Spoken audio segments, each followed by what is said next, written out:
네, 그러면 로마서 3장을 한번 같이 읽으면서 좀 살펴보겠습니다. 3장은 율법에 대해서도 나오고요.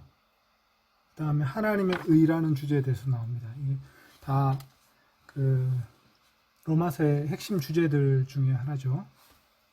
그래서 하나님의 의에 대해서 또 율법에 대해서 사도 바울이 어떻게 말하고 있는지를 이 로마서 3장 읽으면서 한번 생각해 보겠습니다. 3장 1절부터 제가 읽을게요. 그렇다면 유대인의 더 나은 점이 무엇입니까? 할례의 유익함은 무엇입니까? 여러모로 많습니다. 첫째로 그들에게 하나님의 말씀들이 맡겨진 것입니다. 어떻습니까? 어떤 이들이 신실하지 않았다면 그들의 신실하지 않음이 하나님의 신실하심을 무력하게 만들겠습니까? 그럴 수 없습니다. 하나님은 참되십니다. 모든 사람이 다 거짓되다 할지라도 기록된 것처럼 당신의 말씀들로서 참되시며 판단받으실 때에 주님은 이기실 것입니다. 만일 우리의 불의가 하나님의 의를 확증한다면 무엇라 말하겠는가? 진노를 임하게 하시는 하나님이 불의하신 것 아닌가? 내가 사람의 말대로 말하는 것입니다. 그럴 수 없습니다. 그렇다면 어떻게 하나님이 세상을 심판하시겠습니까? 하나님의 진리가 나의 거짓됨 때문에 더 넘쳐나서 그분의 영광을 드러냈다면 왜 내가 죄인으로 심판을 받아야 하는가? 또 우리가 비난받는 것처럼 그리고 어떤 이들이 우리가 말한다고 주장하는 내용처럼 선한 일들이 오도록 악을 행해야 하지 않는가? 이런 주장을 하는 자들은 의로운 심판을 받을 것입니다. 네, 이 부분에서는 우리가 좀 헷갈리는 게 뭐냐면요. 바울 사도가 다른 사람의 말을 인용하면서 말하는 부분이 있어요. 그런데 이제 헬라어 성경에는 마침표도 없고 따옴표도 없습니다. 그러니까 그 문장 부호가 없습니다. 그러다 보니 사람들이 이 헬라어를 번역할 때 어디서부터 어디까지가 바울 사도가 하고자 하는 말이고 어디서부터 어디까지가 인용하는 말인지 또는 다른 사람의 말을 그대로 받아서 하는 말인지 그것을 구분하기가 쉽지 않습니다. 그래서 결국은 읽는 사람이 자세히 읽으면서 의미에 맞게 문장보를 집어넣어야 돼요. 헬라어는 단어도 띄어쓰지 않고요. 그냥 알파벳을 그냥 쭉 연결해서 씁니다. 그러니까 그 헬라어를 잘 아는 사람, 그리고 잘 읽는 사람, 전문가 있다 그랬죠. 잘 읽어주는 사람이 적당히 떼어서 읽는 거죠. 옛날에는 그 읽는 전문가 있었기 때문에 그런 단어를 나누고 문장 부호를 나누고 이렇게 할 필요가 없었던 거죠. 그런데 어쨌든 그러다 보니 우리 이 부분 특히 이제 1절부터 8절까지 말씀을 우리 개역개정 성경이라는 데서 번역해 놓은 거 보면 바울의 말처럼 섞어 놨어요. 그래가지고 이게 되게 헷갈립니다. 그래서 제가 이제 그 따옴표를 본문에 좀 집어넣어서 번역을 했습니다. 그래서 그 번역대로 읽으면 여기 보면 바울이 아닌 다른 사람이 하는 말, 다른 사람이 이런 말을 한다라고 하는 그 내용이 몇 군데 나옵니다. 예를 들면 5절 만일 우리의 불의가 하나님의 의를 확증한다면 무엇라 말하겠는가? 진노를 임하게 하시는 하나님이 불의하신 것 아닌가? 자, 이런 말은 바울 사도의 말이 아니라 사람의 말입니다. 다른 사람들이 하는 말입니다. 내가 사람의 말대로 말하는 것입니다. 이렇게 말하죠. 그 다음에 7절에도 하나님의 진리가 나의 거짓됨 때문에 더 넘쳐나서 그분의 영광을 드러냈다면 내가 왜 죄인으로 심판을 받아야 하는가? 이것도 바울 사도의 말이 아니라 바울 사도와 논쟁하는 어떤 사람, 가상의 사람의 말입니다. 8절에도 선한 일들이 오도록 악을 행해야 하지 않는가? 이런 것도 그런 어떤 궤변적 논리를 바울 사도가 얘기한 겁니다. 그래서 이런 주장을 하는 자들은 의로운 심판을 받을 것이다. 이렇게 이제 바울 사도가 말씀하시죠. 자, 그것을 이제 염두에 두고 1절부터 한번 보면요. 유대인의 더 나은 점이 무엇인가? 할례의 유익함 무엇인가? 여러모로 많다. 첫째로 그들에게 하나님의 말씀들이 맡겨진 것입니다. 이제 첫째가 나오는데 둘째는 나오지 않아요. 그래서 여기서는 이제 가장 우선적으로 이런 뜻으로 이해를 하면 됩니다. 할례를 받은 사람의 유익한 점, 유대인의 더 나은 점, 이방인보다 더 나은 점은 하나님의 말씀이 맡겨진 것이다. 근데 요 말로 딱 끝나는데 이거는 좀 생각을 해볼 표현이 있어요. 하나님 말씀이 맡겨진 게 뭐가 좋은 거냐. 말씀이 맡겨졌다는 이 맡겨진다는 단어는 믿고 맡긴다 이런 뜻이거든요. 믿고 맡긴다. 그러니까 하나님이 하나님의 말씀과 뜻이 계시된 어떤 내용을 유대인에게 믿고 맡겼다는 거예요. 그럼 그 유대인들이 그걸 받아가지고 잘 사용해가지고 결국은 어떻게 돼야 되냐면 그 하나님의 계시나 하나님의 뜻이 온 세상에 환하게 드러나게 돼야 되는 거죠. 그들은 그것을 전파할 어떤 사명을 가지게 되는 거예요. 그래서 유대인들을 통해서 온 세상이 하나님을 알게 되는 것, 이것이 하나님의 어떤 이상적인 계획이었다고 볼 수 있겠죠. 그것이 토라를 유대인에게 주신 계획이었던 거죠. 그래서 이 말씀을 맡긴다라는 것이 그냥 단순히 토라를 받았다. 그래서 다른 데는 못 받았던 토라를 받았으니까 그것이 영광스러운 것이다. 이런 의미를 조금 넘어서서 믿고 맡긴다라고 생각해 보면 하나님의 말씀을 왜 유대인들에게 믿고 맡겼을까? 신뢰하면서 맡긴 거죠. 그들이 하나님 앞에서 신실하게 행했다면 그 말씀대로 살았을 것이고 그 말씀대로 살았다면 그들은 세상의 빛과 소금이 됐을 거예요. 그래서 이사야서에 보면 이사야서 2장 같은 데 보면 열방의 순례라는 그 장면이 나옵니다. 그래서 오라 우리가 여호와의 산에 오르자 하면서 그 이사야서의 예언이 나옵니다. 그래서 그 산에 올라가서 하나님의 오라 우리가 여호와의 산에 오르고 야곱의 하나님의 전에 이르자 그가 그의 길을 우리에게 가르치실 것이라 우리가 그 길로 행하리라 이는 율법이 시온에서부터 나올 것이고 여호와의 말씀이 예루살렘부터 나올 것이다. 이게 뭐냐면 이제 말일에 여호와의 전에 산이 모든 산 위에 굳게 설 것이고 모든 작은 산 위에 뛰어나리니 만방의 그리로 모여들 것이다. 이게 이제 열방의 순례라는 비전이거든요. 그게 이사야서 2장에도 나오고 이사야 60장에도 나오죠. 그래서 어떤 모든 그 이사야 62장인가? 이사야 60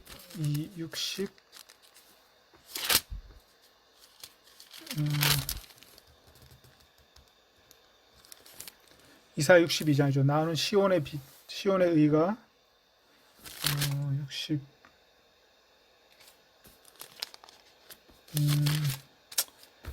제가 지금 잘 못 찾겠네요.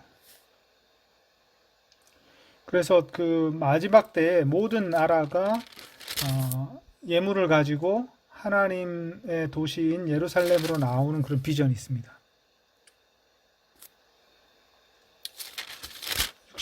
60장이네요. 일어나라 빛을 발하라 이는 내 빛이 이루었고 여호와의 영광이 내 위에 임하였음이라. 이렇게 한 다음에 나라들은 내 빛으로 왕들은 비치는 내 광명으로 나오리라.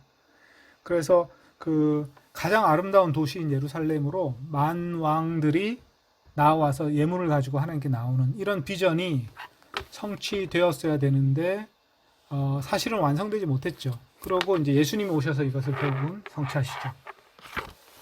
그런데 이제 그 비전 안에는 뭐가 있냐면 하나님이 주신 의로운 율법 토라를 가지고 그 백성이 하나님과 동행하게 된다면 이런 아름다운 모습이 이루어질 것이다 라는 어떤 그런 전제가 깔려 있어요.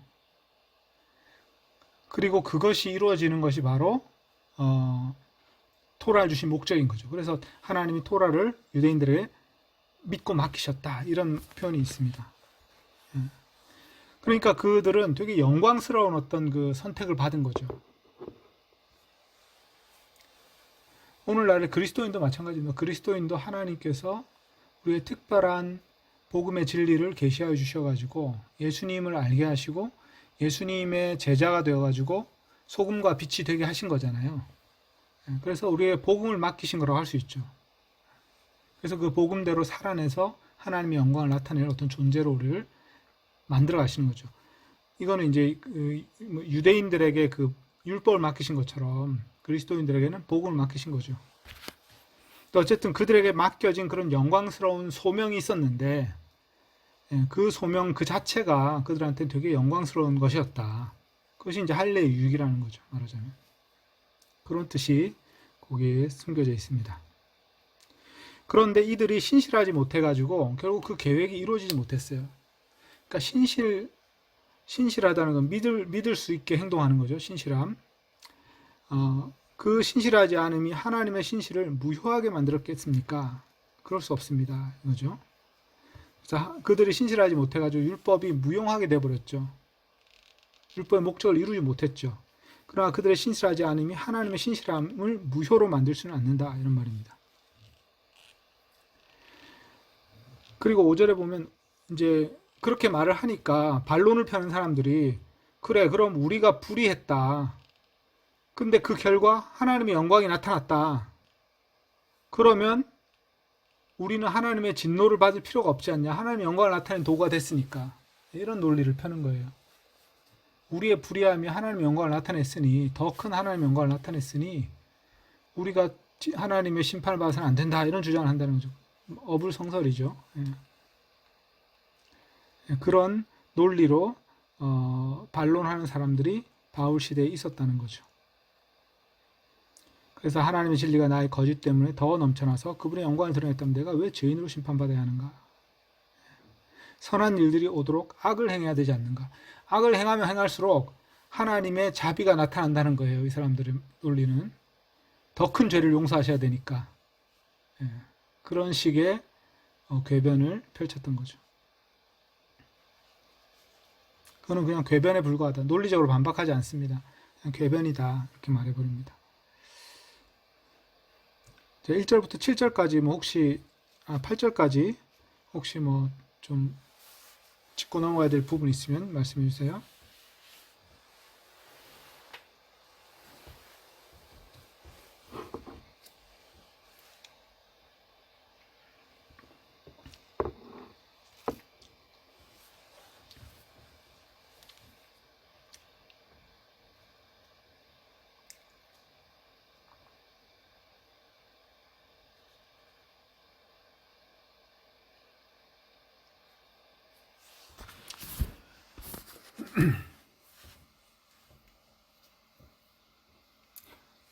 네, 그러면 9절부터 보겠습니다.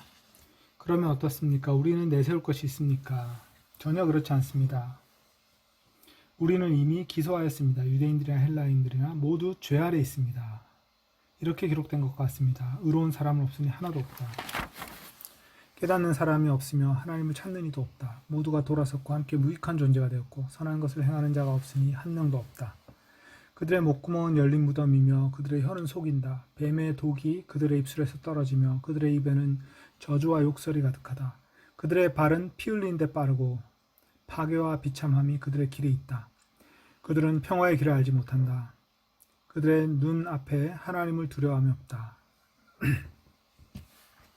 자, 여기서 헬라인이나 유대인이나 다 죄 아래 있다. 죄의 영향력을 받고 있고 죄의 지배를 받고 있다. 여기서 죄는 단수로 쓰입니다. 단수로.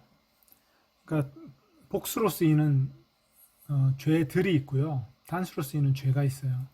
근데 바울 사도가 죄를 단수로 쓸 때는 좀 특별한 용법으로 쓰는 겁니다. 죄의 세력 이런 걸 의미하는 거죠. 우리가 짓는 작은 죄악들을 의미하는 게 아니라 죄의 세력을 말하는 겁니다. 죄의 세력 안에 있다 이런 것이죠. 죄의 세력에 사로잡혀 있다. 그리고 그것을 이제 말하기 위해서 구약 성경의 여러 곳에서 인용을 하는데 바울 사도가 이제 이 구약 성경을 거의 외우고 있었을 거예요. 그 당시에 유대인 랍비들은 성경을 거의 외우고 있었습니다. 그래서 그 외우고 있는 성경에 어떤 구절들을 이렇게 열거를 하는데 그 구절들이 같은 주제로 꿰어져 있죠. 말씀은 여러 곳에서 인용을 한 거지만 같은 주제로 꿰어져 있습니다. 그래서 그 주제는 뭐냐면 첫 번째 절 전도서 7장 20절 말씀입니다. 의로운 사람은 없으니 하나도 없다. 깨닫는 사람이 없으면 하나님을 찾는 이도 없다. 이건 시편이죠. 모두가 돌아서고 함께 무익한 존재가 되었고 선한 것을 행한 자가 없으니 하나도 없다. 모두가 다 죄의 세력 아래 있다. 이 말을 하는 거예요. 그러니까 유대인이나 헬라인이나 모든 사람이 다 죄의 세력 안에 있다. 그러니까 죄의 세력 아래 있다는 것이 어떤 의미인지 아직은 나오지 않습니다. 그런데 이제 죄의 세력 아래 우리가 사로잡혀 있고 그 문제를 해결하기 위해서 예수님과 하나님이 어떤 방법을 내신 거죠. 죄로부터의 해방을 주시기 위해서.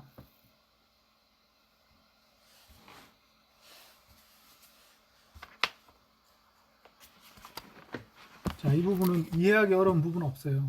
혹시 뭐 질문 있습니까?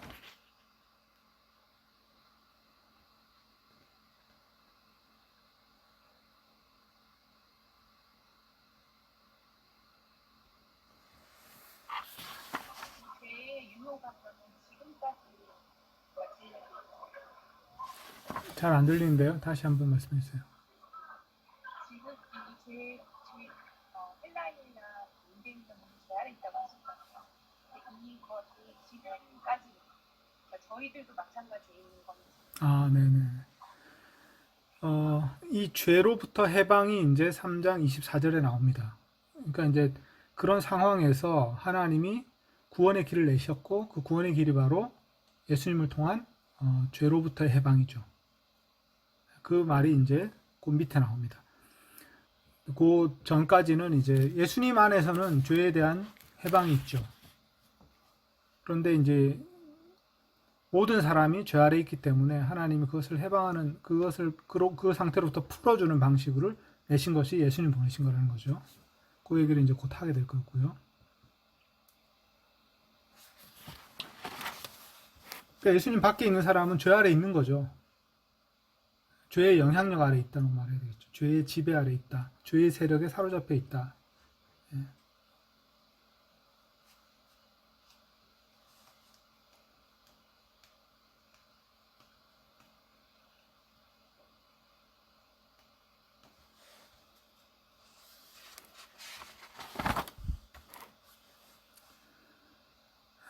이게 좀 지나친 말이 아닌가. 이제 뭐 불교인들이나 유교인들이나 또 뭐 어떤 사람들이 보기에는 이게 모든 사람은 죄의 영향력 아래 있다. 이 말이 좀 지나친 말처럼 지나친 일반화인 것처럼 들리겠죠, 그죠? 타종교인들이 보기에는.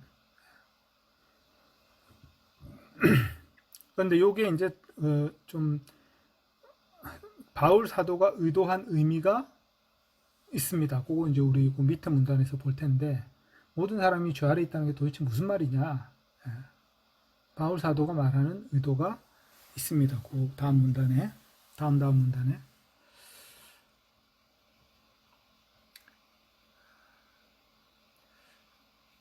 자 19절부터 20절까지는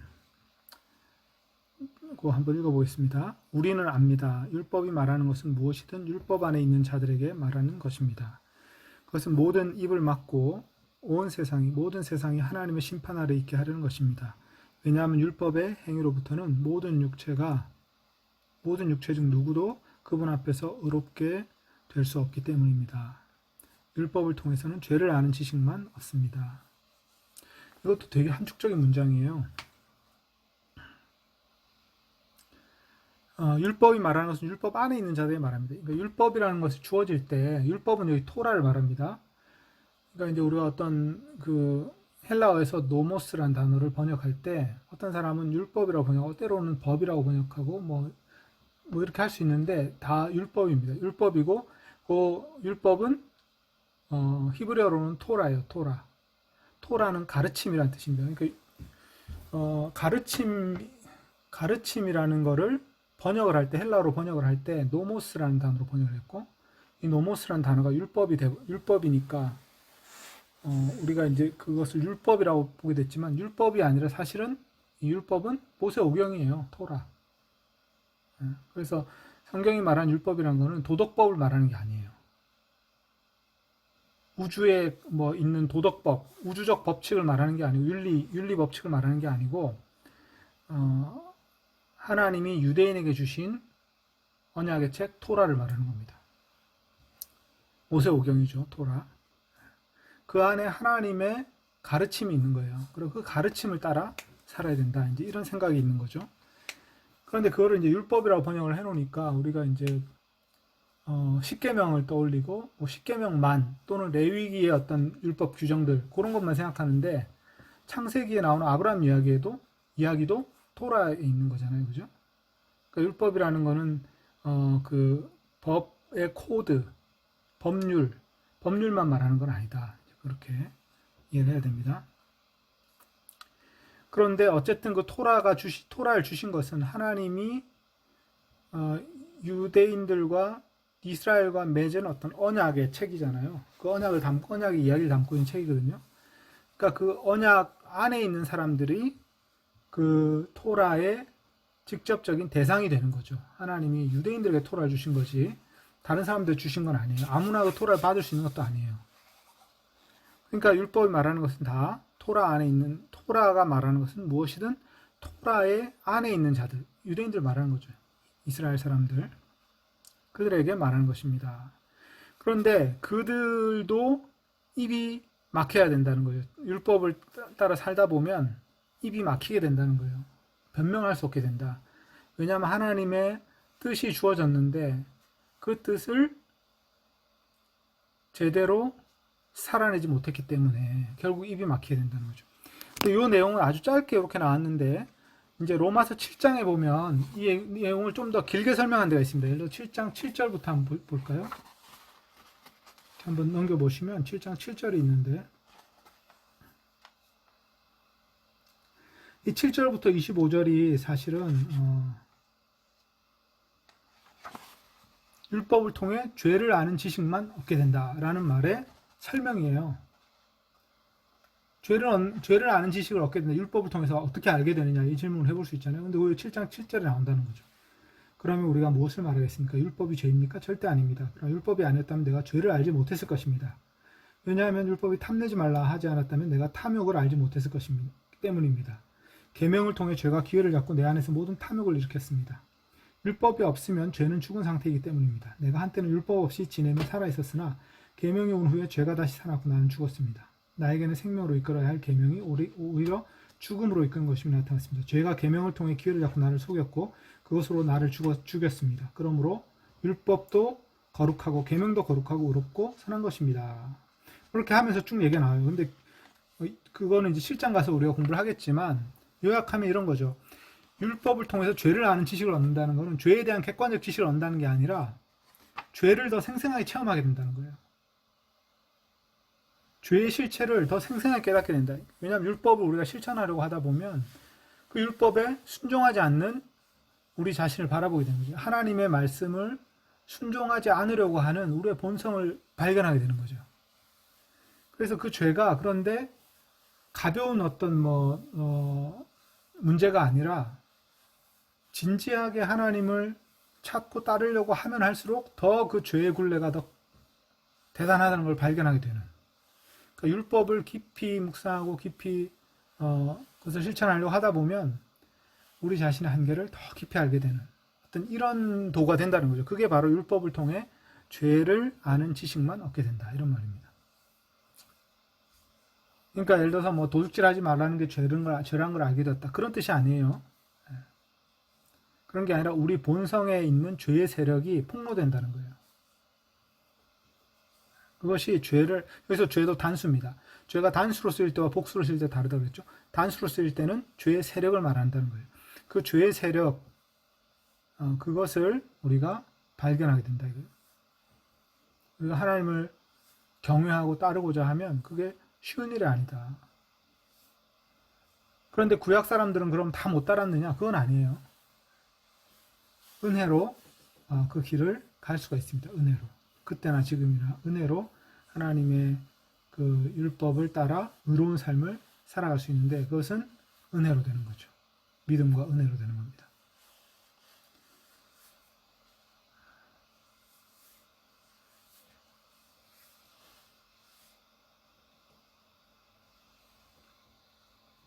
그래서 유대인들은 헬라인들에 비해서 굉장히 자부심이 높았어요. 그 자부심이 뭐냐면 헬라인들은 윤리적 기준이 유대인들이 보기에는 윤리적 기준이 없는 거예요. 이 사람들은. 도덕법이 거의 작용하지 않는 거예요. 물론 그렇게 낮게 평가를 하면 로마의 법이라든지 어떤 스토아 철학자들의 어떤 철학이라든지 그런 지혜나 또 플라톤의 철학이라든지 이런 것들을 우리가 소크라테스의 어떤 그 지혜나 그런 것들을 우리가 이제 너무 낮추어 평가하는 게 아닌가 이런 비판을 받을 수가 있습니다. 그런데 그런 어떤 그 이교도들, 그러니까 이방인들 안에 있던 하나님의 지혜와 그들의 어떤 철학을 바울도 되게 높게 평가하고 크리스찬 교부들도 높게 평가를 했어요. 어떤 부분에서는. 그러나 그게 유대인에게 주어졌던 하나님의 율법에 비하면 사실은 못 미치는 것이었다고 보는 거죠.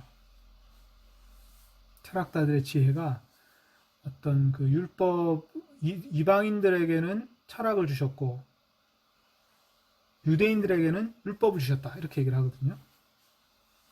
그래서 철학을 공부하게 되면 이방인들은 예수 그리스도를 만나는 어떤 예비 단계를 거치게 되는 것이다. 유대인들은 율법을 공부하게 되면 예수님을 만나는 예비 단계를 거치게 되는 것이다, 이렇게 생각했어요. 초대 교회의 어떤 교부들이, 그들은 이제 그런 헬라의 지식을 공부한 사람들이 많았거든요.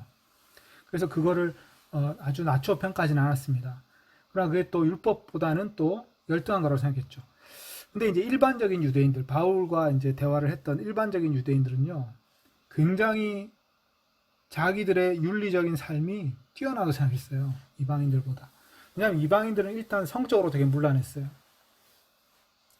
그 다음에 뭐 간음이나 간통이 아주 일상화되어 있었어요. 로마인들의 경우에는 계급 사회잖아요.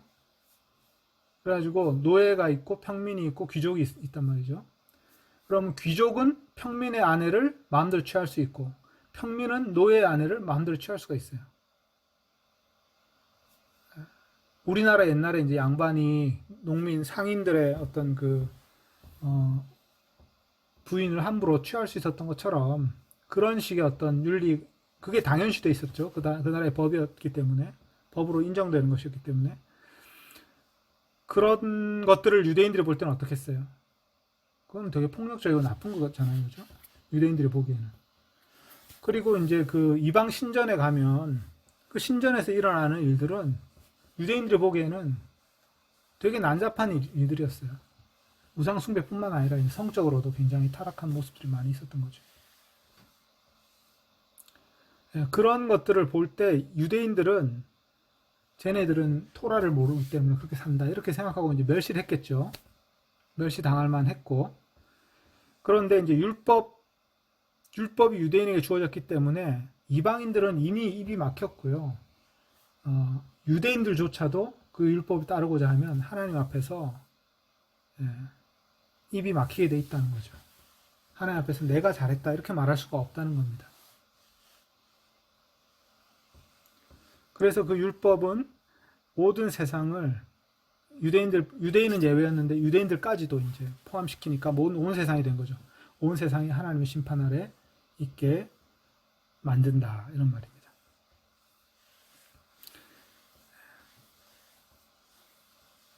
그래서 율법이 죄를 깨닫게 하는 기능이 있다, 이제 이런 얘기를 하는 겁니다. 그래서 유대인들은 사실은 율법이 죄를 깨닫게 하는 기능이 있다고 생각하기보다는 그냥 좋은 가르침이고 그것을 따라 우리가 능히 그것을 살 수 있고 그렇게 살 때 우리가 하나님의 백성이 될 수 있다라고 이렇게 생각을 했는데, 그게 미묘하지만 율법만을 가지고 구원에 이룰 수 있다는 그런 생각을 가졌는데, 그것이 바울이 보기에는, 또는 하나님이 계시해 주신 어떤 복음에 의해서 보면 잘못된 생각이었다는 거죠. 율법을 통해서 구원에 이른다는 그 생각이 잘못됐다는 겁니다. 율법을 통해서는 죄에 대해서 깨닫게 된다. 죄라는 것이 우리를 지배하고 있다는 그 실체를 깨닫게 된다, 그런 말입니다. 자, 율법과 복음이라는 주제를 바울 사도가 이제 로마서 3장부터 5장까지 다루고요. 7장에 또 율법을 얘기합니다. 그런데 이것과 이제 같이 봐야 될 게 갈라디아서 3장에서 5장이에요. 갈라디아 3장에서 5장도 율법과 복음의 얘기를 다루는. 그래서 비슷한 주제가 많이 나와요. 아브라함 얘기도 나오고, 율법이 어떤 역할을 했는지 거기 보면 이제 율법이 초등교사 역할을 하다가 지금 예수님 오신 다음에는 율법이 그 역할을 이제 우리의 초등교사 역할을 내려놔야 되고, 율법은 이제 그리스도인들은 율법의 종이 될 필요가 없다, 뭐 이런 이제 그 얘기를 갈라디아서 3장에서 5장 합니다. 그래서 갈라디아서 3장 5장은 우리가 로마서를 공부하고 난 다음에 한번 쭉 읽어보면 바울의 초기 서신이거든요. 갈라디아서는 초기 서신에서는 이게 똑같은 주제가 나오는데 일목요연하진 않아요. 근데 이제 로마서에서는 상당히 일목요연하게 정리가 되어 있죠. 그래서 또 비교해 보면 원래 어떤 그 원래의 모습, 바울이 율법에 대해 설명하는 원래의 가르침하고 여기 정리된 가르침, 이걸 비교해 볼 수가 있는 거죠. 그래서 갈라디아서 3장 5장도 우리가 율법과 복음을 볼 때 쭉 읽어보면 좋습니다.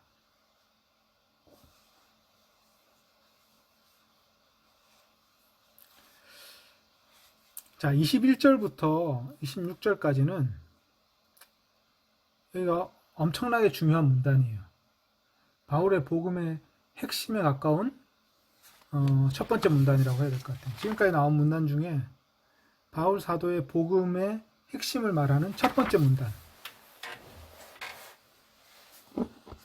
21절에서부터 26절. 그런데 이 문단은 불행히도 굉장히 함축적이어가지고 쓱 읽어서는 잘 이해가 안 됩니다. 잘 뜯어봐야 되고 바울 사도가 왜 이렇게 함축적으로 말했을까 이렇게 생각을 해봐야 되는데, 그래서 제가 지난번에 말씀드린 것처럼 로마서를 여러 번 읽고 깊이 생각해봐야 이게 이해가 된다는 거죠. 근데 그 이유는 뭐냐면 바울 사도는 이 로마서를 풀 버전이 아니라 요약 버전으로 쓸 거다, 복음에 대한. 그래서 나중에 이제 가서 로마인들한테 직접 말로 설명해 주려고 했기 때문에 이렇게 요약 버전을 썼어요. 근데 요약 버전이지만 우리가 이 단어 하나하나를 잘 뜯어보면 풀 버전을 상상해 볼 수는 있긴 해요. 그런데 그게 간단하진 않습니다. 그래서 이 부분이 되게 복잡하긴 한데, 그러나 또 해결할 수 없는 건 아니에요. 그거 이제 차근차근 한번 읽어보겠습니다. 그러니까 제일 어려운 이유는 여기는 동사가 없고 전치사로 연결되는 문장들이 많아요. 그렇게 전치사로 연결돼 버리면 무슨 동사가 들어가야 되는지 우리가 머릿속에 상상을 해야 되는데, 그 동사를 적절하게 집어넣어가면서 번역을 해야 되는데, 번역한 사람마다 동사를 다른 걸 집어넣을 수도 있고 뭐 이런 문제 때문에 이게 이제 어려운 거죠. 자, 21절 제가 한번 읽어보겠습니다. 그러나 이제는 율법과는 상관없이 하나님의 의가 밝히 드러났습니다. 그것은 율법과 예언자들의 증거를 받은 것입니다. 하나님의 의는 예수 그리스도를 믿는 믿음을 통해 모든 믿는 사람들에게 옵니다. 아무런 차별이 없습니다. 자, 여기까지만 일단 먼저 보겠습니다. 율법과 상관없이 하나님의 의가 드러났다. 그것은 율법과 예언자들의 증거를 받은 것입니다. 여기서 그것은 이제 하나님의 의죠. 하나님의 의가 율법의 예언자들의 증거를 받은 것이다. 하나님의 의는 예수 그리스도를 믿는 믿음을 통해 모든 믿는 사람들에게 온다. 아무런 차별이 없다. 자, 여기서 보면 율법과 하나님의 의가 나타나는데 율법과 상관없는 새로운 길이 있다는 거예요. 하나님의 의가 나타나는데 율법과 상관없이 나타난다는 거죠. 그것은 뭐냐면 예수 그리스도를 믿는 믿음을 통해 오는 의라는 겁니다. 22절. 자, 여기서 대조가 되는 것은 율법의 길이냐 예수를 믿는 믿음의 길이냐, 이것이 대조되는 거죠. 율법은 원래 하나님의 의에 이르게 하는 그런 힘은 없다는 겁니다.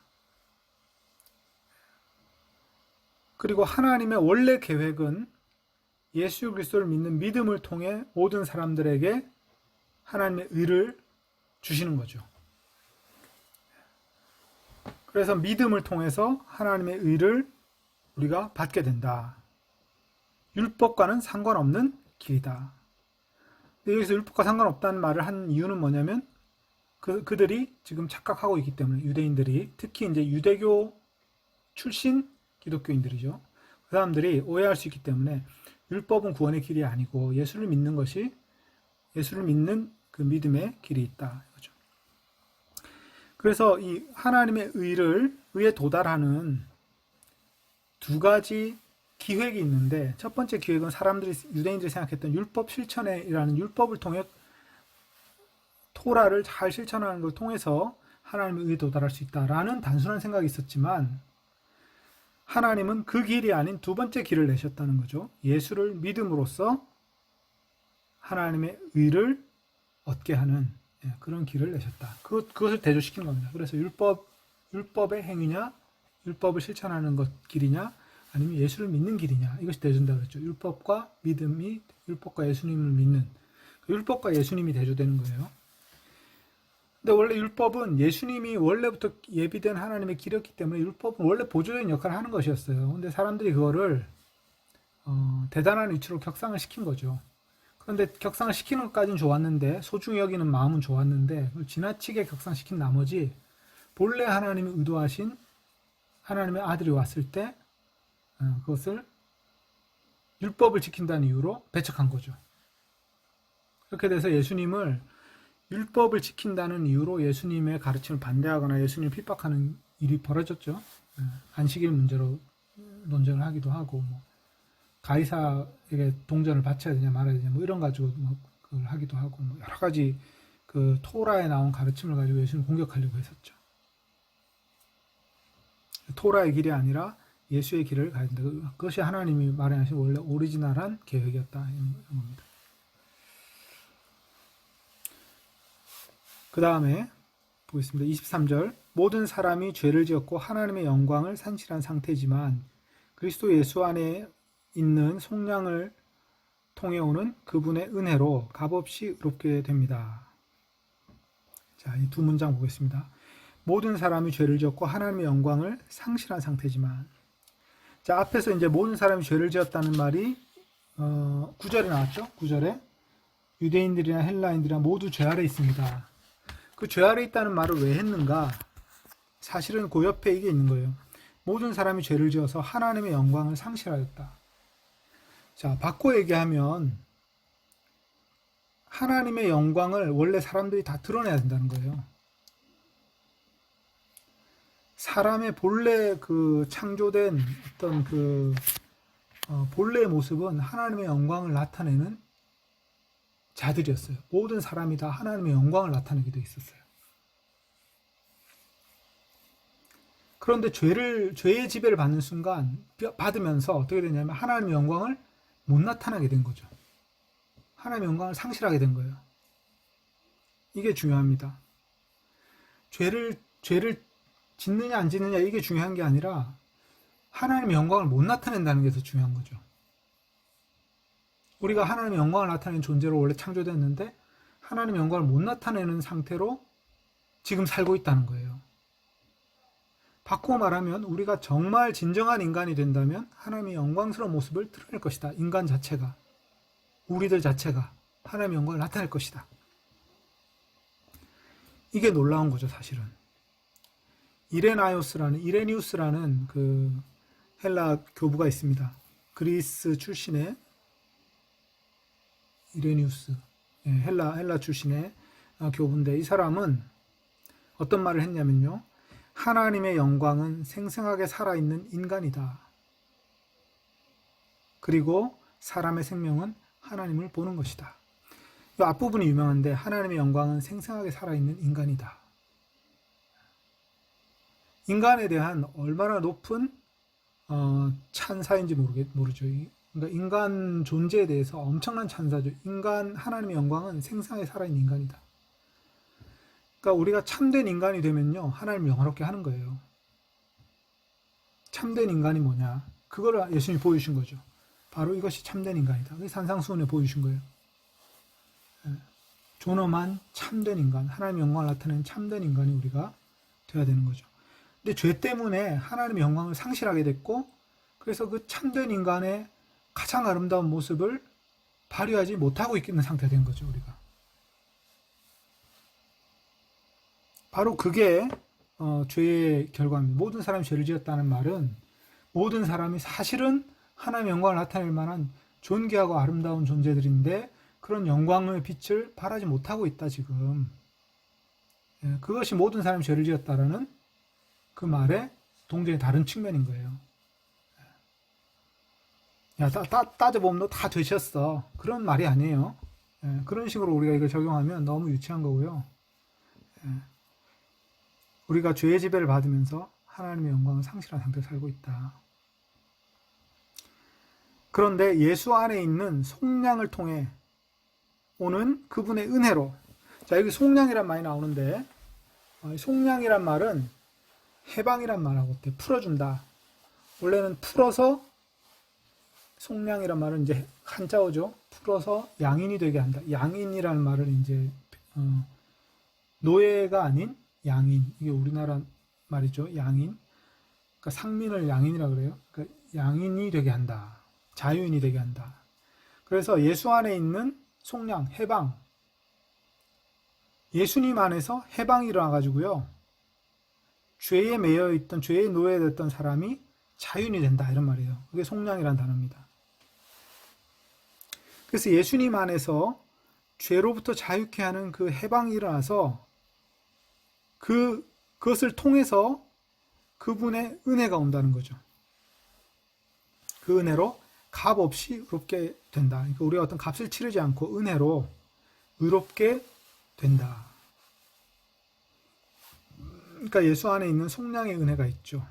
그 은혜로 우리가 값없이 의롭게 된다. 이게 모든 사람이 죄를 져서 하나님의 영광을 상실해 있었는데 그 상실한 영광을 회복시키는 것은 예수님 안으로 들어가야 되는 거죠.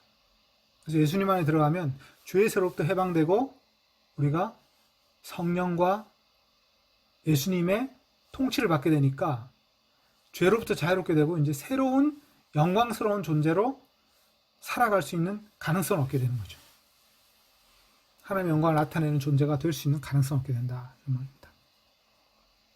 그게 속량이라는 단어가 가지고 있는 거죠. 속량은 묶여있는 걸로부터 풀어주는 건데 풀속자입니다. 풀속자.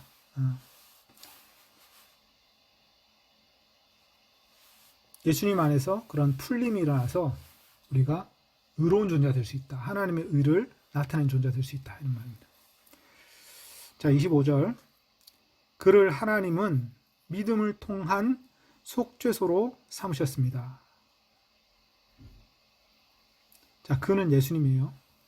하나님 믿음을 통한 속죄소로 삼으셨습니다. 이 속죄소라는 단어는 힐라스테리온이라는 단어인데 힐라스테리온이라는 단어가 어떤 번역들은 화목제물이라는 단어로 번역을 했는데 사실은 이거는 레위기에 70인역 레위기에 계속 나오는 단어예요. 힐라스테리온은 뭘 말하냐면 속죄소를 말합니다. 속죄소가 뭐냐면 구약의 성막에서 성막 안에 성소가 있죠. 성소 안에 지성소가 있죠. 지성소 안에 법궤가 있죠. 법궤를 덮는 뚜껑이 있죠. 그 뚜껑이 바로 속죄소입니다. 힐라스테리온이에요. 왜 거기를 속죄소라고 하냐? 거기다가 이제 1년에 한 번씩 제사장이 들어가서 피를 뿌려가지고 죄를 속합니다. 죄를 씻습니다. 거기는 하나님의 보좌예요. 천사, 2명의 천사가 날개로 얼굴을 가리고 그 법궤 뚜껑 위에 있고 그 가운데 지점, 공간이죠. 그 공간에 하나님이 임재한다고 믿었어요. 거기다가 피를 뿌렸죠.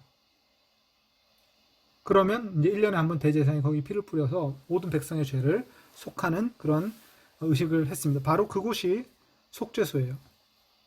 근데 예수님이 바로 믿음을 통해 들어가는 속죄소로 삼으셨다.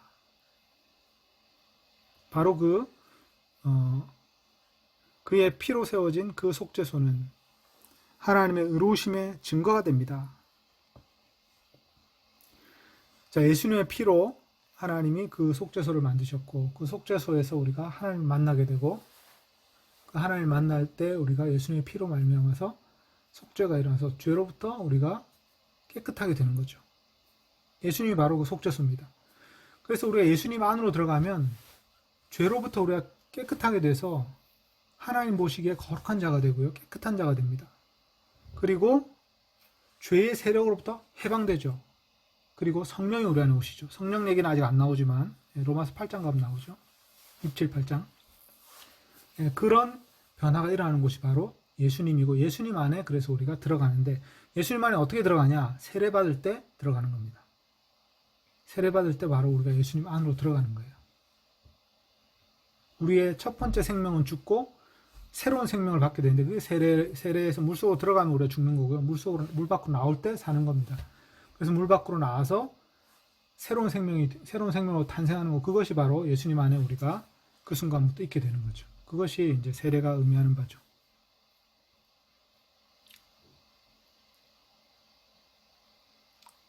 이 속죄소라는 단어를 이제 화목제물로 해서 이제 예수님이 이제 그 하나님의 진노를 누그러뜨리는 제물이 되었다. 이렇게 해석하는 해석도 있어요. 그 해석이 복음주의권에서는 더 많이 사용되는 해석인데, 그런데 두 가지 해석이 다 있는데, 제가 볼 때는 이제 주석적으로는 이 속죄소라는 해석이 저는 더 설득력이 있는 것 같아요. 왜냐하면 이 힐라스테리온이라는 단어가 구약 성경에 많이 나오는데 속죄소라는 의미로만 쓰입니다. 이 화목제물이라는 의미로 쓰이는 경우가 한두 번 있지만 구약 성경에서는 없고요. 외경에 있습니다. 외경. 그래서 저는 그렇게 해석하는 게 주석적으로 좀 약하다고 생각해요. 근데 그런 해석도 뭐 틀리다고 말할 수는 없어요. 그런데 오늘은 제가 속죄소로 해석을 했습니다. 그 다음에 그의 피로 세워진 그 속죄소가 하나님의 의로우심의 증거가 된다. 증거 표현, 하나님의 의로우심을 나타내는 것이 된다. 이런 말입니다. 하나님의 관대하심으로 지난 죄를 간과하시는 것입니다. 자, 하나님의 의로우심은 뭐냐면 그 속죄소를 통해서 거기에 나오는 사람들을 하나님은 지난 죄를 간과하신다는 거예요. 그것이 하나님의 관대하심이라는 거죠. 그러니까 죄를 간과하신다. 우리가 사실 거꾸로 알고 있어요. 그러니까 하나님은 죄를 모두 다 찾아내고 다 벌하신다. 그런 설교를 우리가 많이 들어봤을 거예요. 근데 이제 이 로마서 복음의 가장 중요한 부분에서 하나님은 죄를 그냥 덮어주신다. 간과하신다. 이렇게 말해요. 그러니까 우리가 하나님은 죄를 용서하시는 분이지 죄를 꼬치꼬치 따져가지고 벌 주시는 분이 아니에요. 사실은. 그런 이미지는 청교도 신학에서 나온 건데 지나친 감이 있습니다. 우리가 지난번에 로마서 2장 첫 부분 할 때도 그걸 얘기했었죠. 하나님의 진노가 하늘로부터 계시된다. 로마서 1장 거기가 1장 18절이죠. 네. 그 18절도 지나치게 해석을 해가지고 하나님의 진노가 마치 이제 밑에서 죄인이 죄를 하나 지으면 하나님 멀리서 화살 쏴가지고 맞추는 것처럼 이런 식으로 이제 그렇게 상상을 하게 만드는 그런 설교가 많이 있습니다. 근데 그것이 이제 로마서의 올바른 해석은 아니라고 제가 말씀드렸어요. 하나님은 죄를 지금 간과하시고 덮어두시고 지금은 용서해 주시고 용서로 초대하시고 그 다음에 용서라는 게 너 잘못했지 내가 용서해 줄게 이런 게 아니라 인간됨을 회복할 수 있는 은혜의 길을 내주시는 거죠. 하나님의 영광스러운 모습으로 회복될 수 있게 하는 그 어떤 그 존귀함을 회복될 수 있게 하는 그 길을 은혜로 열어주시는 거죠. 그게 하나님의 의죠. 하나님의 의로우심의 증거죠. 예수님 바로 그 하나님의 의로우심의 증거입니다. 근데 물론 하나님이 예수님을 그의 피로 세우셨다는 거예요. 왜 예수님의 피가 필요했냐? 이 질문을 하게 되면 우리가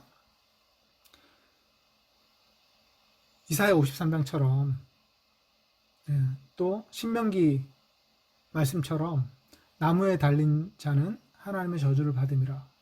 예수님이 우리의 저주를 대신 받으셨기 때문에 그렇게 된 거죠. 대속적 죽음이 있었기 때문이죠. 그 다음에 이사야 53장 보면 하나님이 그의 찔림은 우리의 허물을 인합니다. 그가 고난을 받음으로 우리가 나음을 얻었다. 그래서 예수님의 대리적 희생 그것을 통해서 하나님이 하나님과 우리의 관계를 회복하는 길을 내셨습니다. 그래서 대속적 죽음, 대리적 죽음의 교리는 복음의 핵심인데 그 복음의 핵심 부분이 이 구절에서 나오진 않아요. 이 구절에서 그게 나오진 않습니다. 여기서는 이제 그의 피로 세워진 그 속죄소 이런 표현으로 아주 함축적으로 그냥 딱 담겨 있을 뿐이에요. 여기서는 모든 사람이 죄를 지었지만 예수님 안에 속량이 있어서 그 예수님 안으로 나온 사람들은 하나님의 은혜로 값없이 의롭다 먹게 된다. 그게 이제 바울의 복음 요약이죠, 말하자면.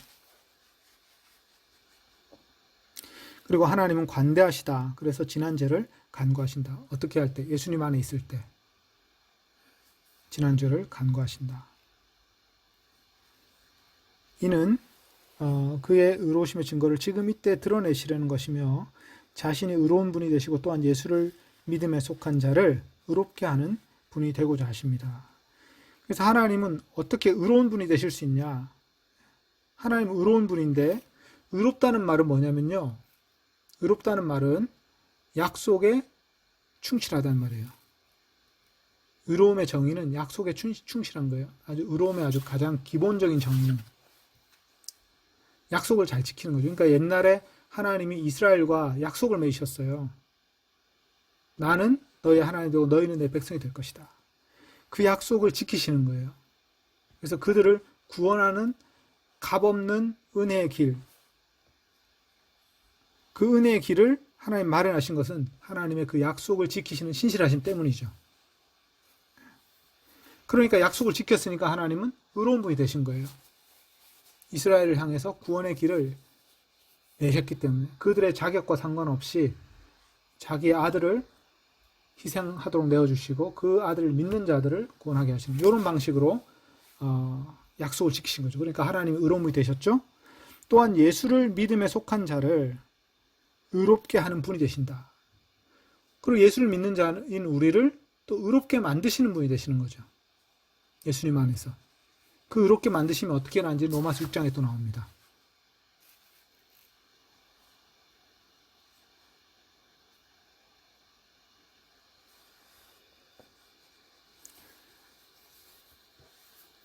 자, 그래서 로마서 3장 21절부터 26절까지는 바울이 요약적으로 제시하는 복음의 핵심 문단입니다.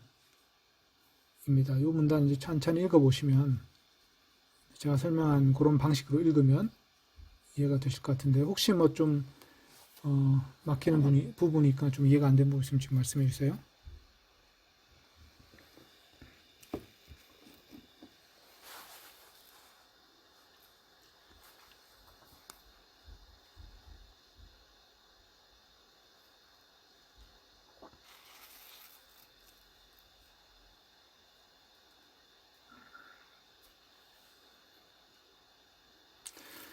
아마 이게 되게 많이 들은 얘기일 수도 있어요. 설교를 들으면서 비슷한 얘기를 많이 들었기 때문에 우리가 대충 비슷한 거라고 이렇게 생각할 수 있는데 이 한 구절 한 구절 자세히 들여다봐야 돼요. 그래야 바울 사도가 상상하면서 어떤 그림을 가지고 얘기를 하고 있는지가 보입니다. 대충 비슷한 게 다 같은 게 아니거든요.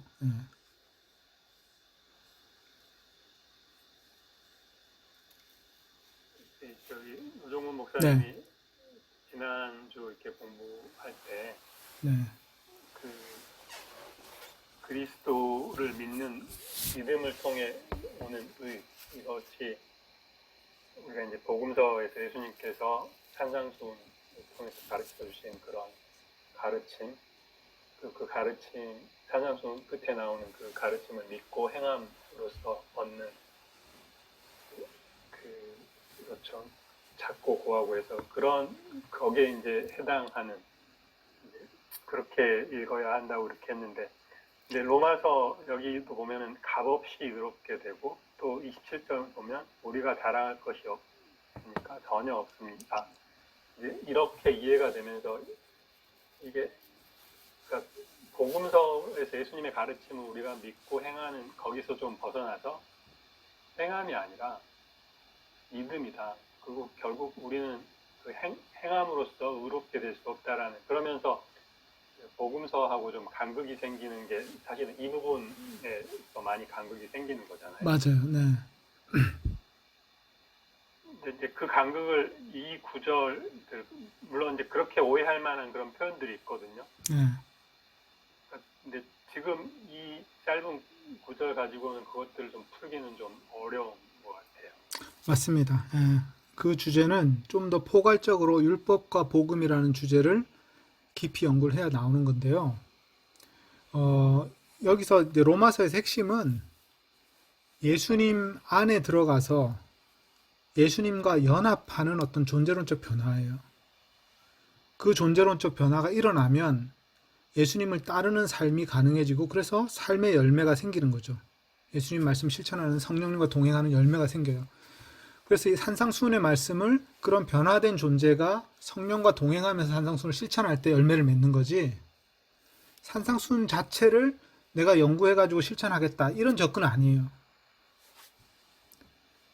그렇게 접근하게 되면 이제 산상수훈을 율법주의적으로 접근할 수가 있게 되죠. 그거랑 완전히 다른 거예요. 예수님과 연합, 존재론적 변화, 성령의 내주하심, 그게 전제가 돼야 돼요.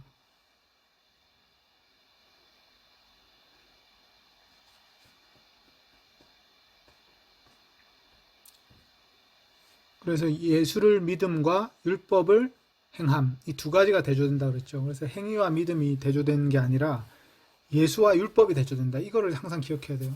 율법이 아닌 예수님이지 행위가 아닌 믿음, 이건 아니에요. 예. 율법 행위가 아닌 믿음이다 말할 때 여기 율법의 행위 말하는 거, 예수를 믿음 말하는 거잖아요. 대조되는 거는 앞부분 율법과 예수님이 대조된다는 거. 바로 그게 지금 21절에 나왔죠. 율법과 상관없이 하나님의 의가 드러났습니다. 그것은 예수 그리스도를 믿는 믿음을 통해 모든 오는 믿음입니다. 이렇게 그 의입니다. 이렇게 돼 있죠. 예. 그래서 율법이 아닌 율법과 상관없는 예수를 믿는 믿음. 율법과 예수가 대조된다는 거죠. 행위와 믿음이 대조되는 게 아닙니다. 행위와 믿음의 대조를 놓는 순간 우리는 이단이 돼요. 예. 행위를 소거시켜 버리니까. 그럼 예수님이 말씀하신 말씀을 완전히 다 소거시켜 버려야 돼요.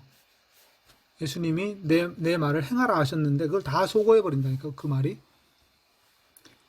행위와 믿음을 대조시키면 예수님은 내 계명을 가지고 지키는 자라야 나를 사랑하는 자다. 이 말이 이해가 안 돼요. 지킬 필요가 없는데 믿기만 하면 되지. 그런 식으로 엉터리 교리로 빠지게 되고 거기서 수많은 이단이 나온 거죠.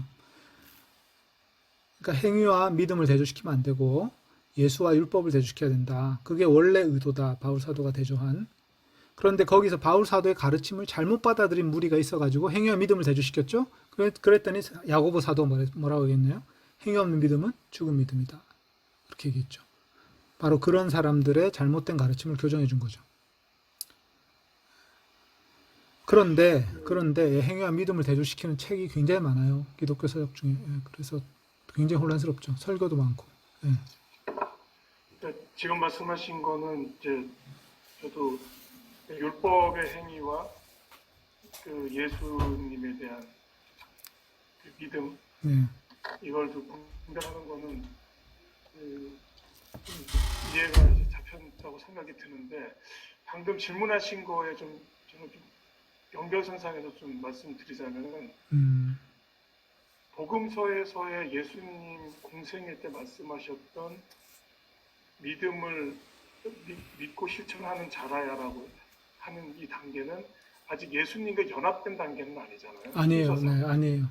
아니죠. 네. 그러니까 이것 그렇다고 해서 율법의 행위도 아니고 이것은 아니죠. 그렇죠. 그러면 이후에 예수님과 연합한 이후에 일어날 일에 대한 것을 미리 얘기하신 건지, 아니면 이때도 우리가 믿음을 통해서 열매를 맺는 것이, 믿음을 가지게 되면 실천하게 되고 실천을 통해서 열매를 맺는 게 가능한 시점인 건지. 네. 요 십자가 사건 이전. 네. 네, 그 중요한 질문인데 예수님이 이제 내가 가면 너에게 또 다른 보혜사를 보내겠다 이렇게 말씀하셨잖아요, 그죠? 그럼 예수님 자신이 보혜사라는 거예요. 보혜사라는 말은 이제 좀 우리나라 번역인데 그보다는 위로자라는 말이 맞거든요. 위로자. 예수님이 위로자세요. 그러니까 그 위로자라는 거는 이제 이사야서 60장에서 나오는, 이사야 40장에 나오는 내 백성을 위로하라. 너희는 내 백성을 위로하라 할 때 그 단어입니다. 파라클레이토스. 파라칼레오라는 단어인데 이 파라칼레오가 이제 내 백성을 위로하라 하면서 이사야 40장에 말한 그 단어거든요. 그것을 하러 오신 분이에요. 예수님이. 그래서 파라클레토스입니다. 그럼 파라클레토스가 예수님 오셨잖아요. 그래서 이사야 40장의 예언을 성취하는 분으로 오셨어요. 그분이 말씀하실 때는 우리가 그분 같이 있는 거잖아요. 그래서 예수님 말씀하실 때 그 말 자체가 성령님이 우리 안에서 역사하는 것과 똑같은 방식으로 역사하는 거예요. 예수님이 우리 앞에 있을 때는. 근데 예수님이 떠나시고 난 다음에 육체로 떠나신 다음에는 새로운 위로자를 보내신다. 새로운 파라클레토스를 보내신다. 그 새로운 파라클레토스 지금 와 계시잖아요. 예수의 말씀을 우리가 읽고 그 파라클레토스와 대화하면서 실천하면 예수님이 계신 것과 똑같은 효과가 있다는 거죠. 그러니까 산상수훈에 나오는 예수님의 말씀을 실천하는 그것과 성령이 우리 안에 내주하시면서 실천하는 그것과 했을 때 본질적으로 똑같은 것이고, 근데 이제 성령이 오시면 너희가 나보다 더 큰 일을 할 것이다 이런 말씀하셨어요. 내가 가면 너희가 나보다 더 큰 일을 할 것이다. 그건 왜 그러냐면 이제 성령님은 공간의 제약을 받지 않는 분이신 거죠. 예수님은 시간과 공간의 제약을 받으셨죠. 인간이 되셔가지고 2000년 전에 팔레스타인 땅에만 사셨기 때문에. 성령님은 그렇지 않다는 거죠. 그러니까 이제는 예수님 옆에 안 계셔도 모든 사람 안에, 예수 믿는 모든 사람 안에 성령님이 계시니까 똑같은 효과가 나타나는 거죠. 그러니까 이제 예수님이 계신 상태와 예수님이 안 계신 성령님이 계신 상태와 본질적으로는 똑같다. 왜냐하면 새로운 보혜사가 새로운 위로자가 오셨으니까. 그렇게 이해를 하면 되겠죠.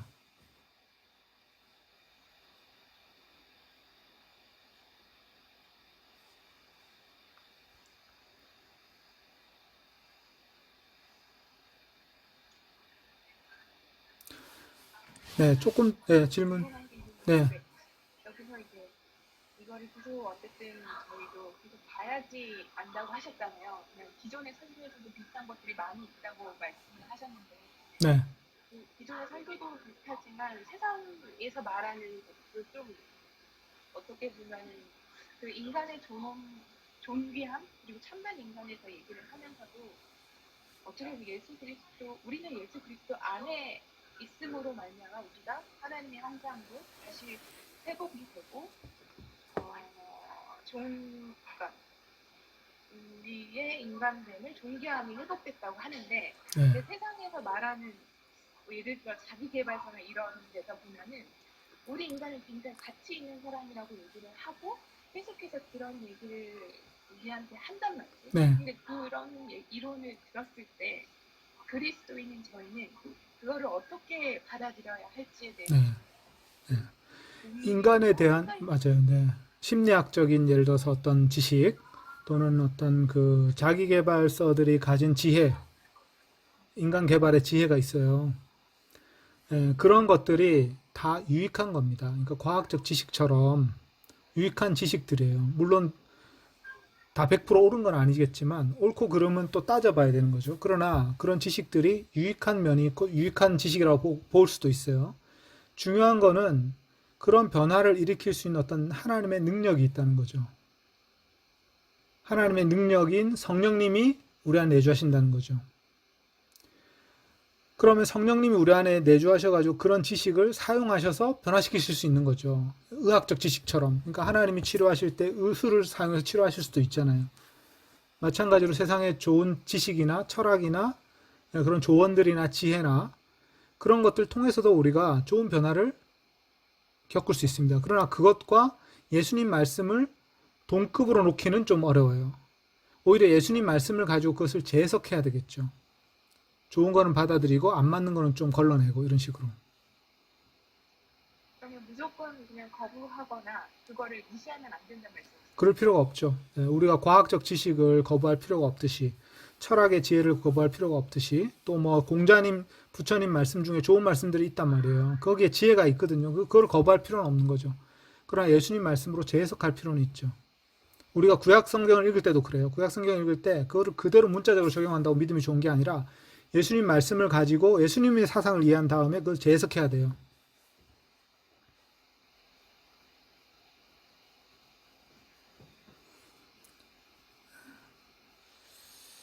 네, 27절 보겠습니다. 네, 27절에 이제 또 중요한 부분이 나오는데 이게 지금 함축적이라서 설명이 좀 필요한 겁니다. 그러면 자랑할 것이 어디 있습니까? 전혀 없습니다. 어떤 율법을 통해서입니까? 행위들의 율법입니까? 아닙니다. 오직 믿음의 율법을 통해서입니다. 참으로 우리는 사람이 율법의 행위들과 상관없이 믿음으로써 의롭게 된다고 간주합니다. 또한 하나님이 유대인만의 하나님이십니까? 아니면 이방인들의 하나님도 되십니까? 물론 이방인의 하나님이기도 하십니다. 자, 거기 넘어가기 전에 28절까지 다시 한번 보겠습니다. 어떤 율법을 통해서입니까? 행위들의 율법입니까? 아닙니다. 오직 믿음의 율법을 통해서입니다. 이 율법이란 말은 토라라 그랬죠? 로마서에 나오는 모든 율법은 그냥 토라로 써놓고 일관되게 보는 것이 좋습니다. 그게 일관성이 있는 거죠. 근데 이걸 법이라고 번역을 해놓으면 이제 헷갈리는 거예요. 자연법을 얘기하는 건지 도덕법을 얘기하는 건지 양심의 법을 얘기하는 이렇게 되면 안 되고요. 다 토라로 놓고 해석을 해야 됩니다. 그러면 어떤 율법, 행위들의 율법이 있고 믿음의 율법이 있다는 거예요. 이상하죠? 예. 행위들의 율법입니까? 아닙니다. 오직 믿음의 율법을 통해서입니다. 이렇게 돼 있어요. 어떤 율법을 통해서입니까? 믿음의 율법을 통해서다. 자, 그러면 행위들의 율법은 뭐고 믿음의 율법은 뭐냐? 생각을 해보면요. 믿음의 율법이란 율법의 올바른 사용을 말합니다. 행위들의 율법은 율법의 잘못된 사용이라면 믿음의 율법은 예수를 믿는 그 믿음의 길 안에서 율법을 사용하는 방식을 말해요. 믿음의 율법. 그러니까 구약 시대에 이스라엘이 주셨던 율법 토라를 구약 시대에 사용하던 방식이 있었고 성령이 오신 다음에 예수님이 오신 다음에 사용하는 방식이 있는데 이 방식이 달라진다는 거예요. 그 방식이 어떻게 달라지느냐? 갈라디아서 3장 25절 한번 보겠습니다. 갈라디아 3장 25절. 갈라디아서를 이제 좀 넘어가서 왜냐하면 여기서 다 설명을 안 하고 그냥 바울 사도가 로마서에서는요 굉장히 간단하게 진행하고 넘어가 버렸기 때문에 믿음의 율법이란 말이 뭐냐 이게 되게 헷갈리는 거죠. 근데 3장 25절 보시면 23절부터 한번 볼게요. 믿음이 오기 전에 우리는 율법 아래 매인 바 되었고 계시될 믿음의 때까지 갇혔다. 이같이 율법이 우리를 그리스도께 인도하는 초등교사가 되어 우리로 하여금 믿음으로 말미암아 의롭다함을 얻게 하려 합니다. 그러니까 율법은 초등교사가 되었다는 거예요. 초등교사는 제가 몇 번 설명했듯이 어린아이 시절에 주인의 아들을 교육하는 노예입니다. 아주 똑똑하고 지혜로운 노예가 주인의 아들을 교육하는 거죠. 그러나 그 주인의 아들이 자라면 어떻게 되냐면 그 선생님은 그 주인의 아들의 종이 되는 거죠. 그겁니다. 그래서 율법이 그리스도께로 인도하는 초등교사가 되었다. 그러니까 우리가 그리스도를 만나기 전에는, 그러니까 이스라엘 백성이 그리스도를 만나기 전에는 율법의 가르침을 받았어요. 그러나 그리스도를 만나게 되면 이제는 그리스도께 속하게 되고 그 초등교사의 역할은 뭐가 될까요? 여기 나오진 않습니다. 그런데 멘토가 되는 거죠. 멘토. 종으로서 멘토가 되는 거예요. 그러니까 여전히 그리스도인들도 율법을 통해서 하나님의 말씀을 깨닫는 어떤 그런 기능을, 그런 유익을 누리게 됩니다. 그러나 그것에 종속되지는 않는 거죠. 그 대신에 우리는 그리스도께 속하게 되는 거죠. 자, 25절. 믿음이 온 후로는 우리가 초등교사 아래 있지 아니하도다. 너희가 다 믿음으로 말미암아 그리스도 예수 안에서 하나님의 아들이 되었으니 누구든지 그리스도와 함께 합하기 위하여 세례를 받은 자는 그리스도로 옷 입었느니라. 너희는 유대인이나 헬라이나 종이나 자유인이나 남자나 여자나 다 그리스도 예수 안에 하나이니라. 이렇게 해서 그리스도 안에서 하나님의 아들이 되었기 때문에 이제는 율법의 초등교사 기능이 이제는 바뀌는 거죠. 조언자의 기능으로 바뀌는 거예요. 성경에는 그런 말은 안 나옵니다. 그러나 이 초등교사는 어쨌든 종의 역할로 돌아가는 거죠.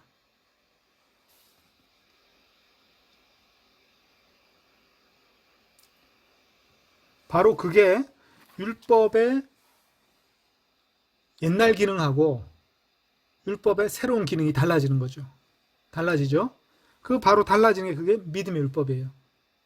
믿음의 율법은 율법 자체를 폐기하는 것이 아니라, 율법은 폐기되지 않습니다.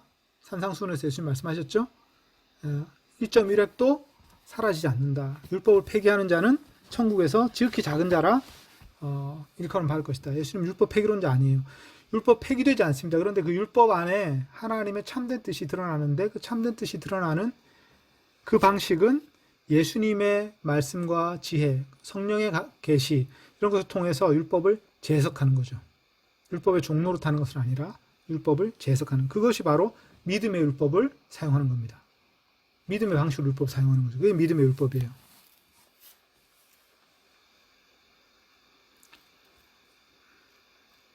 이거는 제가 지금 이 믿음의 율법을 율법의 올바른 사용이라고 제가 얘기했는데, 이 해석은 여기서 그냥 추론이 되는 건 아니에요. 이 구절을 보고 그걸 깨달았다 이게 아니라 율법과 복음에 대한 바울 사도의 전체적 가르침을 종합했을 때 이 부분이 그렇게 해석이 된다 이런 말입니다. 그래서 이게 되게 함축적이라는 거죠.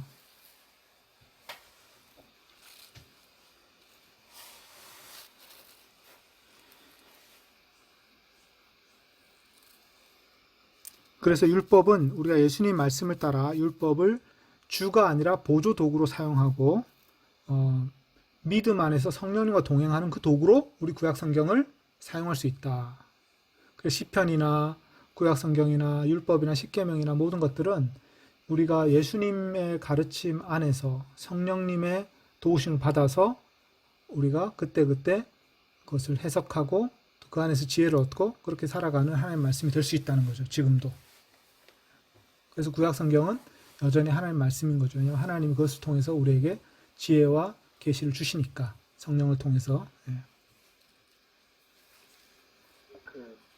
여기 네. 율법에 대해서 좀 질문이 생겼는데요. 네. 목사님이 이 율법은 정확하게 그냥 모세 오경, 토라로 이렇게 이해를 하면 된다고 하셨는데, 근데 27절에서 31절, 특히 뒷부분에 보면 우리가 믿음을 통해 율법을 무효화합니까? 그렇지 않습니다. 오히려 율법을 굳게 세웁니다. 이거는 예수님께서 산상수훈에 이 율법의 1.1핵이라도 맞아요. 거기 율법이랑 의미상 통하는 것 같고, 예수님께서 산상수훈에서 율법이라고 했을 때는 사실은 텍스트화되기 이전에 하나님의 뜻, 네. 그러니까 텍스트로 대치될 수 없는 그런 하나님의 뜻, 하나님의 원형을 이렇게 가까운 그런 율법이었잖아요. 맞아요. 네. 그렇게 보면 여기서 율법의 그러니까 행위들의 율법과 믿음의 율법이라고 했을 때, 그러면 믿음의 율법은 사실은 그 원래 원형으로서의 그거에 배치될 수가 있는데, 그럼 행위의 율법은 또 여기 율법은 토라로 쓰기는 조금 뭐할 것 같고. 아니요, 그러니까 이거는 행위들의 율법이라고 해서 그 행위들의 율법이 따로 있고 믿음의 율법이 따로 있는 게 아니라 행위들을 그러니까 율법의 행위들을 통해서 구원을 얻으려는 방식으로 오용하는 거를 그냥 딱 그 찍어서 율법의 잘못된 사용을 그냥 행위들의 율법이다 이렇게 말해버린 거예요. 그러니까 여기서 행위들의 율법에서 사실 율법은 하나님의 온전한 뜻 그거를 얘기하는데, 그게 어떤 문자로 게시된 아니요, 토라를 얘기하는 거예요. 그냥 토라. 모양을 흉내내는 그런 걸 통해서 의를 이루려고 하는 그런 접근을 얘기하는 것 아닐까요? 그러니까 아까 그 예수님의 가르침 안에서 율법이라는 거는 문자화 되기 전에 율법을 말하는 것이다. 그건 아닌 것 같아요. 예수님이 말씀하신 그 율법이 문자화 되기 이전의 율법이 아니라 그것도 그냥 토라를 말하는 겁니다. 왜냐하면 1.1핵도 그것을 이제 1.1핵도 제거할 수 없고 무시할 수 없다 그랬잖아요. 그러니까 그거는 문자화된 토라를 얘기하는 거예요.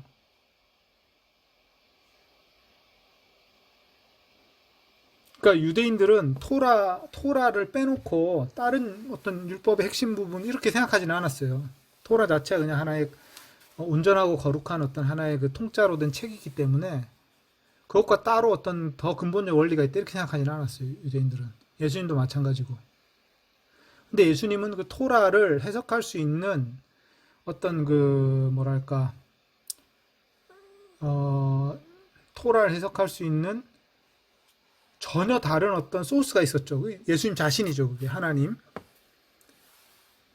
토라의 저자로서 그걸 재해석할 수 있는 힘이 있었던 거지. 예수님이 율법을 가지고 있어서 그걸 주시는 건 아니라고요. 우리의 토라의 원래 뜻을, 원래 그 토라를 주신 하나님의 뜻을 알려주시는 거지. 원뜻을 재해석할 수 있는 어떤 원뜻. 근데 그것이 예수님이 가르쳐 주신 율법, 예수님이 말하신 율법은 아니라는 거죠. 그냥 율법은 토라라고 보는 게 좋죠. 그게 더 자연스러운 해석이죠.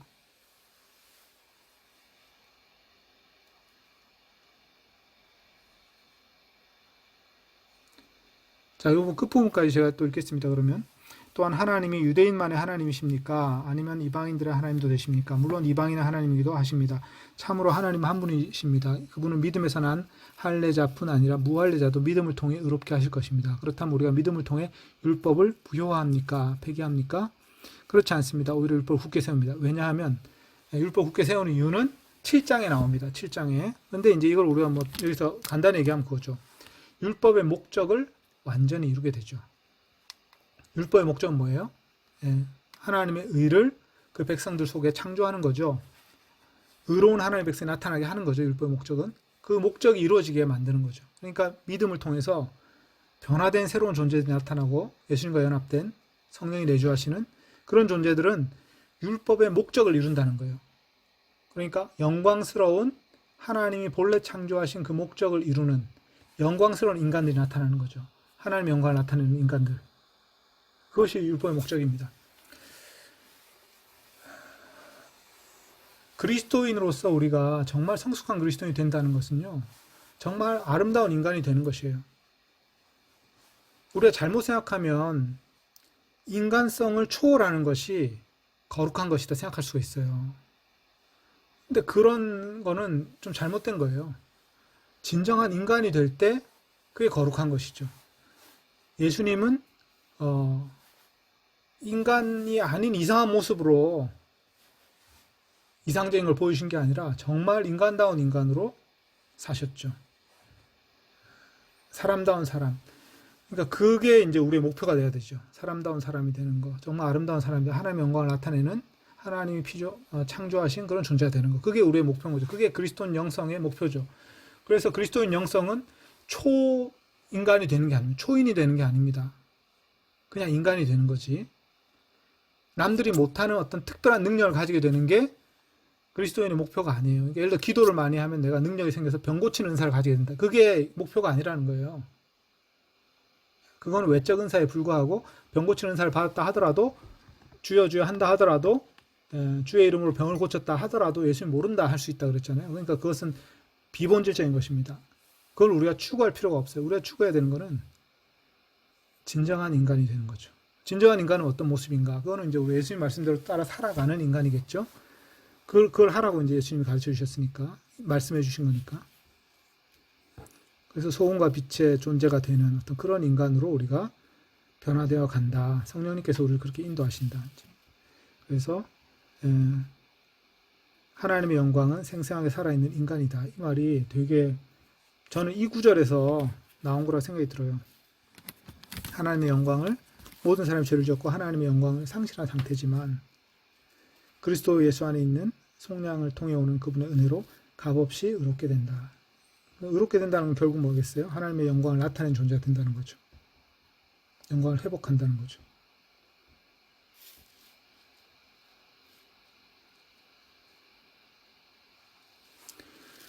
옛날에 이제 제가 그런 그리스도인들 많이 만났어요. 그러니까 예수님 믿고 기도를 할 때 굉장히 신령한 목소리로 산신령님 같은 목소리로 기도하는 분들도 있고, 하여간 뭔가 인간이 아닌 듯한, 인간을 초월한 듯한 그런 그 이미지를 가지게 되는 그런 그리스도인들이 많이 있었어요. 그 영적인 거라고 생각하고 그게. 근데 영적이라는 말은요, 성령님께 사로잡힌 이런 뜻입니다.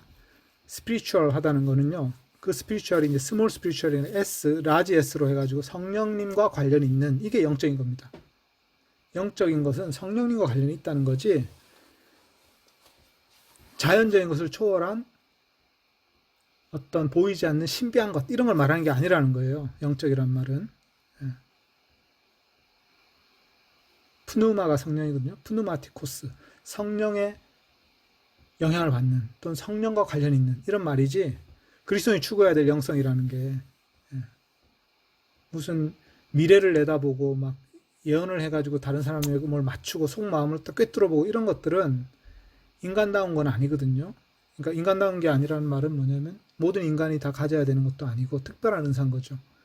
그러니까 그것은 하나님의 영광을 나타내는 인간됨에 그렇게 중요한 것은 아니에요. 그걸 우리의 어떤 영적 성숙의 그 기준으로 삼을 필요가 전혀 없다. 그것을 삼으려고 하는 사람은 뭔가 좀 성경을 잘 모르는 것이다. 오히려 그렇게 생각해야 되는 거죠.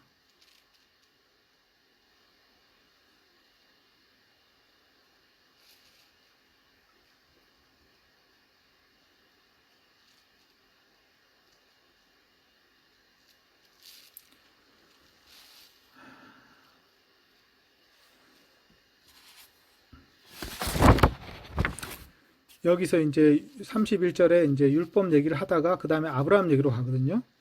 그리고 나서 다시 율법 얘기로 돌아오는 게 7장에서 돌아옵니다. 아브라함 얘기도 물론 율법과 관련이 있어요. 그러니까 복음이 원래 하나님의 그 믿음으로 의롭게 되는 것이 율법보다 더 먼저 된 것이다. 이걸 이제 아브라함 예를 가지고 하는 거죠. 그러니까 믿음의 길이 율법의 길보다 율법의 행위들을 통해서 얻으려고 하는 그 길보다 원래 더 오래된 것이다. 더 오리지널한 것이다. 그게 이제 4장 얘기고요. 그 다음에 5장, 6장 또 복음을 얘기합니다. 십자가와 복음을 얘기합니다. 그 다음에 이제 7장에 가면 율법에 대해 다시 얘기합니다. 좀 더 깊이 있게 얘기해요. 좀 다른 주제, 다른 주제라기보다는 더 깊이 들어가는 주제죠. 그때 한번 또 율법에 대해서, 바울 사도가 생각한 율법에 대해서 좀 한 번 더 깊이 들여다보게 되죠.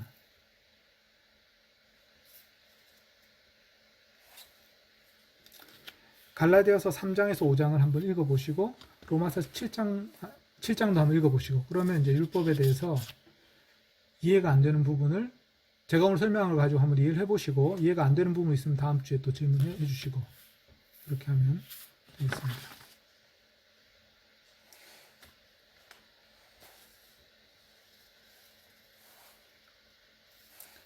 자, 또 뭐 질문이나 궁금하신 거 있으면 얘기해 주세요. 목사님, 제가 앞부분에 네. 조금 놓친 게 있었는데, 죄가 단수로 사용되면 죄의 세력이라고 하셨잖아요. 그러면 복수로 사용되면 어떤 의미로 사용돼요? 우리가 우리에게 죄 지은 자들을 용서해 준 것 같이 우리 죄를 사해 주옵소서 할 때 그 죄들은 다 스몰 네. 신이에요. 그러니까 작은 죄들, 죄악들, 우리가 잘못한 거, 실수한 거, 남한테 피해를 끼친 거 이런 것도 죄라고 할 수 있잖아요. 그럼 그냥 그 죄의 행위들, 세력에서부터 파생된 그런 행위들, 뭐 그렇죠. 죄의 행위들, 잘못들, 행위들 이런 것들을 이제 작은 신즈라고 복수로 쓰고요. 네. 근데 로마서에서만 그래요. 로마서에서만. 성경 다른 데서는 구분 안 해요. 그러니까 로마서에서 바울만 죄를 설명할 때 예, 단수로 쓰면서 그렇게 돼요. 그럼 저는 이 죄가 이렇게 복수랑 단수로 나눠져서 쓰였던 이 부분이 네, 그 3장 4절에 네, 그럴 수 없으니라 사람은 다 거짓되되 오직 하나님 참되시다, 이 구절을 좀 이해하는데 되게 도움이 됐던 부분이 네, 복수로 쓰인 그 죄들, 시기나 뭐 질투나 네, 네. 미움이나 다툼 같은 것들이 네, 모두 없어져야 저는 의로운 사람이다라고 생각했던 게 되게 교만했구나라는 생각을 한 게, 왜냐면은 그 죄의 세력을 없애신 분이 예수 그리스도이시기 때문에 네, 이제 그거를 제가 믿지 못했던 것 같고, 그걸 믿어야지만 이제 그 죄로부터 자유해질 수 있구나. 그 결국 네. 나는 아무것도 할 수 없고 예수 그리스도에서 네, 하나님만이 참되시다, 이 부분을 네, 좀 더 네. 이해할 수 있는데 도움이 됐던 것 네, 같아요. 네, 좋습니다. 우리말 성경의 번역이 복수와 단수를 구분 안 하고 그냥 다 단수로 번역한 경우가 많아요. 그래서 헷갈립니다. 그런데 로마서의 경우에는 반드시 이거를 단수인지 복수인지를 확인해야 돼요. 로마서는 대부분 단수로 쓰이는 것 같은데 복수인 경우가 가끔 나올 수도 있죠. 근데 이제 다른 곳에서는 그 구분이 안 되기 때문에 사실은 바울 사도가 개념적으로 이런 개념을 만들어낸 것 같아요. 다른 데서는 단수, 복수를 구분 안 하거든요, 거의.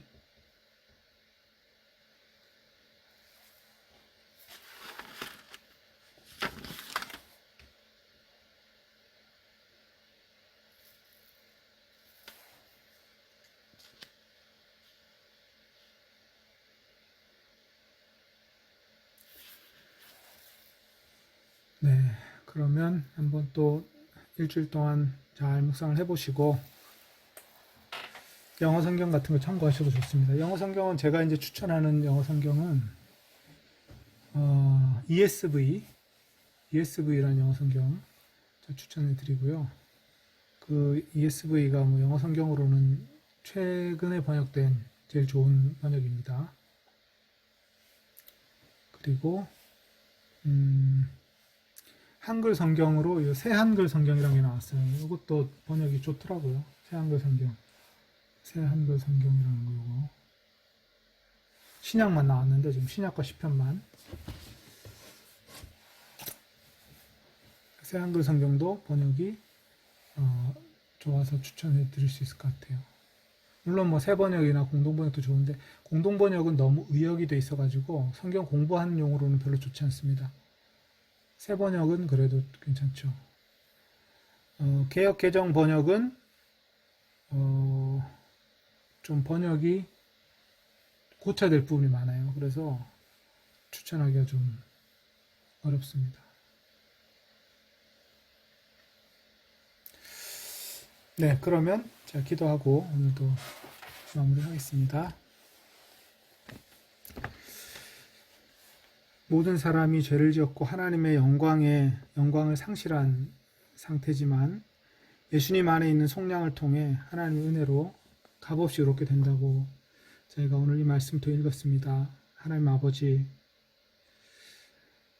저희가 하나님의 영광을 회복하는 이 체험을 다 할 수 있게 해주십시오. 그리고 예수님 안에서 누리는 그 복을 저희가 충만하게 누리게 하여 주십시오.